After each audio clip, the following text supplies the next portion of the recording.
Hey guys, FLHTCI 2000. Oh my, just spent about 2.5 hours working on the yard, the leaves, the lawnmower, the leaf blower. Seems like everything is crashing on me. Working, trying to get them started is more effort than it is to sweep them up, probably. But we got them all done. It's the first of probably 4 or 5 rounds of it. It's amazing. I wish the leaves could all fall at one time, and that way you can get it done. But my maple trees are falling now. They're pretty much bare, and we've got a big ash in the back. About half of them are fall and stuff like that. And I got about 12, 14 trees in my yard, about 7/10 of an acre yard, and it takes a little bit to keep up with it. But anyway, it's been a fun Saturday. Tired to the bone. And my son and daughter-in-law came over, and we had some chicken, and they wanted to see my daughter-in-law wanted to see Spartacus, the new kitty cat. You know, he won't replace the other one, but he's a lot of fun. He laying up here where the other one used to lay, right here on my desk next to me. And I have to admit, he has. I don't think about the other one as much. I still hope the guy who shot him, or could have been a gal, I guess, kid, whatever, whoever shot him in my backyard, I hope they enjoy some form of payback someday. Don't wish them no harm, but you know, what goes around comes around, so to speak. Or anyhow, the new cat, I think I told you the story. We were at church. I drove up to church Sunday about 3 weeks ago. This coming tomorrow, and about four of the youth come running out and said, "Oh, Mr. Ed, my real name, we've got you." And I wasn't a horse. I'm not Wilbur. No, it wasn't that. And I'm not that Mr. Ed.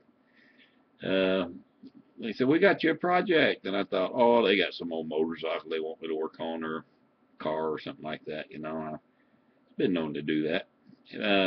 They said it's in the shack, kind of little brown building we store all our parking lot gear in, our vest and lights and stuff that we direct traffic with, and the cart, keys for the carts and stuff like that, and the radios we talk to each other on as we direct traffic around the church parking lot. I'm one of the co-captains with the other guys there, and I walked in there, and there that little old cat was. I mean, he was filthy, poor little thing.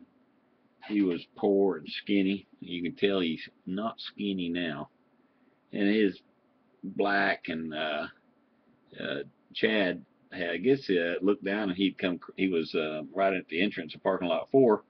He had crawled up out of the gutter, out of the sewer there, the storm drain off the road there. And Chad called him, and he came over to him, and he picked him up. So he wasn't wild. Kittens that are wild will hiss and fight and fuss at you. And so he wasn't wild, so somebody dumped him. And the wife and I figured his age and stuff and everything, and I think he was born about the same time my other one was killed. So you can believe it or not, but I figured that I'm a Christian. I don't make any qualms about it, and I figured, well, God had him born just for me at the same time that my other one got killed. So had a little grief there. I bottle fed the other one ever since. His eyes were barely open when we got him, because he was my brother-in-law had the cat, had kittens, and his bulldogs got in there and killed them all but him. And my brother-in-law kind of rescued him, and my daughter and wife brought him home, and we bottle fed him. And this guy here, he's Bob, and he's my buddy. He's got me scratched up from one end to the other. He likes to fight and wrestle, and unfortunately his little claws are like needles.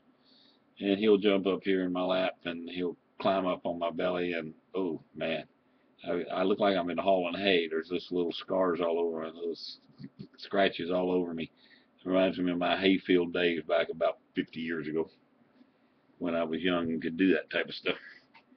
But thought that I'd make a little video about him and how I do believe that he is going to be a good replacement. And it's a great way to replace him. I mean, otherwise he would have starved to death out there, and there's not much, some frogs and stuff down in there, but probably for him to eat or whatever. But that's the way I like it. I like to get something that otherwise would have not had a chance probably to survive, and he wouldn't have. Well, somebody probably would have taken care of him there, but it was perfect for me. We took our trip to Disney World. My wife and I, and we drove down and went to my sister, visit my sister and brother there in Quincy, Florida, and then I met my daughter. They flew in from Kansas City, and my grandson, 10-year-old grandson, to Orlando, and the Disney bus brought him right to the hotel room, and we had 5 days and nights and 6 days at the hotel. 2 days at Disney World Magic Kingdom, and boy, it took it all to see it too. I mean, and 2 days at Universal Studios. Oh, the Hulk ride, the Hulk roller coaster. Oh, and grandson got off that thing and said, "Papa, that was awesome!" So we did it again. Anyway, the Spider-Man thing was cool. Even I'm not a Harry Potter fan. Never read his book. Never watched his movie. But I went for my grandson, and the Harry Potter roller coaster thing or ride was quite interesting. Spider-Man was cool. The 3D part of it, that was really cool too. All the rides at Disney World were great. Also, just had a great time doing that.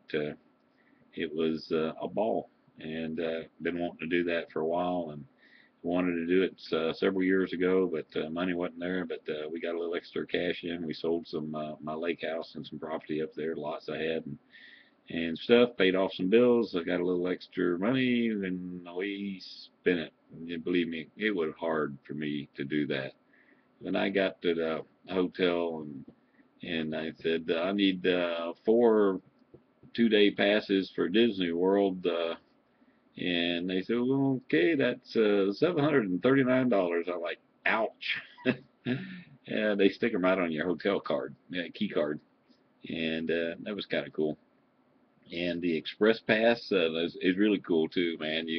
You go up there, you stick your card in there, and it gives you time to come back, and you just walk straight in. And there's a little wait, but not near like waiting on the other ride. So you get a ride, you wait on it, and when you're done with that ride, you go back and ride the other one real quick. So had a ball. Grandson got a lot of stuff, a lot of souvenirs. We had to bring them home with us in the car because they were flying back, and the luggage is already overweight, I think. We brought a lot of her stuff home with us. She'll get it this weekend. This next weekend, we're gonna. He's out of school, and we'll go up there and get him and bring him back for a few days. But that's the update on that. Weather was good. A lot of nutty drivers out there. Left-hand driving people. I don't know, guys. If you're driving on a divided highway and you're in the left lane and somebody comes up behind you, get over to the right. Don't make them pass you on the right-hand side. Do you ever see those signs that says slower traffic, keep right? That's you, It doesn't say if you're doing the speed limit, you can drive over there. It just says slower traffic, keep right. So when I pull up behind you, I'm running 80, 85 miles an hour, and you're in my way, get over. I don't drive that fast, really. I run about 5 miles an hour over, typically. But I must have passed 150, 200 people on the right-hand lane because they were driving in the left-hand lane, wouldn't move over. Just pet peeve. My wife says they're there to irritate me, and I'm like, yeah, and they're getting the job done too. Nah, not really. I mean, I can drive around on the right. Went to pass one guy on the right, and he cut me, the semi, and 3 other cars off. He decided, whoops, that's my exit, and man, he came across, and the neat thing was a cop was amongst us, and he saw it and went after him. So I figured, oh, that kind of serves him right, I guess. I don't wish him bad for a ticket or anything like that, but man, he almost had us all. I mean, paint job away from crashing us all, just because he decided, oops, there's my exit, and cut across 2 lanes of traffic, and the cop took off after him. I thought, well, if anybody deserves it, he probably does.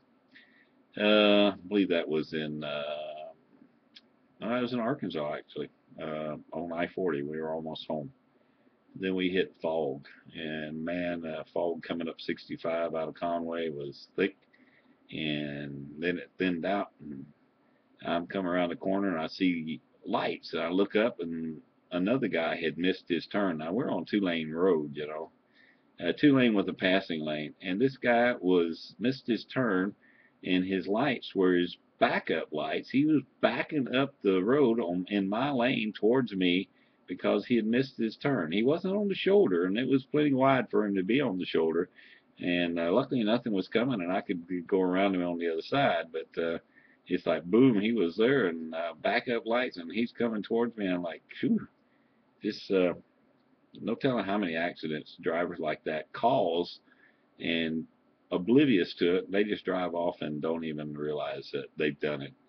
I knew a lady in Kansas City that I followed her one time. Well, she was following me, and I was watching her in the rearview mirror, and she was taking her car to the shop, and I was going to take her back home, and she went to our church, and man, you talk about, if you had to make sure there's room for you and her both to get out, because if you pulled out, she's right behind you, and she, doesn't even look. She just pulled right out in traffic. She got several cops stopped her, and finally one day she said, "I'll quit driving. I'm not going to drive anymore." There's no telling what she did or what she caused, or whatever the case may be, but she decided she wasn't driving anymore on her own, and she probably should have done it 2 years before that. We just gritted our teeth every time we seen her driving her car. So there's a lot of them out there, and God help me if I ever get in that condition that I will stop driving. You know, I'm not going to try to keep going and when I can't drive no more.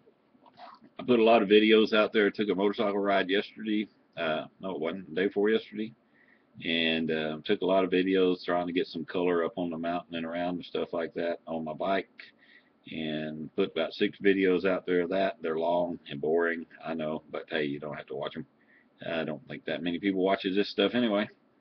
And we're up to about 12 minutes. But just wanted an update. Had a great time on vacation. Spent a lot of money.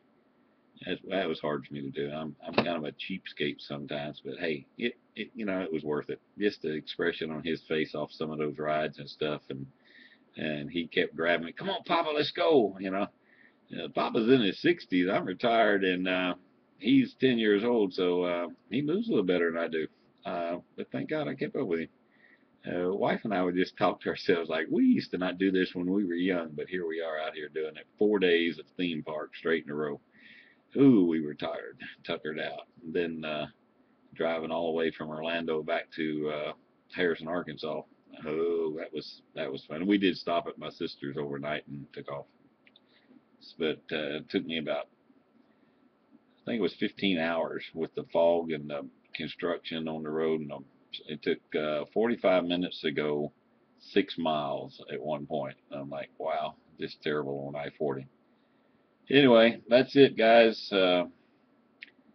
Just catching up. Took me a while to catch up with all the videos. I finally caught up with all the videos from everybody I subscribe to and stuff like that. But God's still good to me and mine.